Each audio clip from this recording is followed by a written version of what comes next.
നമ്മൾ ചൈൽഡ്ഹുഡിൽ ഏറ്റവും കൂടുതൽ കേൾക്കുന്നൊരു കാര്യമാണ്, പൊതുവേ എല്ലാ പാരൻസും ടീച്ചേഴ്സും പറഞ്ഞ് കൊടുക്കുന്നൊരു കാര്യമാണ് നമ്മുടെ മക്കൾക്ക്.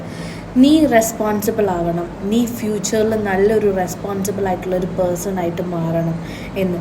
നീ നിൻ്റെ അനിയൻ്റെ കാര്യത്തിലായിരിക്കണം നീ റെസ്പോൺസിബിൾ, നിൻ്റെ സ്റ്റഡീസിൽ നീ റെസ്പോൺസിബിൾ ആണ്, നിൻ്റെ ക്യാരക്ടറിൽ, നിൻ്റെ ഡിസിപ്ലിന്, നിൻ്റെ ടാലൻസിൽ, എല്ലാ കാര്യത്തിലും നീ റെസ്പോൺസിബിൾ ആണെന്ന് അല്ലേ? നമ്മൾക്കുള്ള റെസ്പോൺസിബിലിറ്റി ഒഴിച്ച് ബാക്കി എല്ലാ കാര്യവും സ്കൂൾ ഫീഡ് പോലെ എല്ലാം പറഞ്ഞു കൊടുക്കും പാരൻസിന്. അവനറിയില്ല അവൻ്റെ റെസ്പോൺസിബിലിറ്റി എന്താണെന്ന്, അവന് ചെയ്യേണ്ട കാര്യം എന്താണെന്ന് അറിയത്തില്ല. മറിച്ച് അവൻ ആരുടെ കാര്യം നോക്കാനായാലും, ബ്രദർഹുഡായാലും സിസ്റ്റർഹുഡായാലും പെർഫെക്റ്റ് ആയിട്ട് ചെയ്യും. പക്ഷേ അതാരും പറഞ്ഞു കൊടുക്കാത്തൊരു കാര്യമാണ് സ്വന്തമായിട്ടുള്ള റെസ്പോൺസിബിലിറ്റി.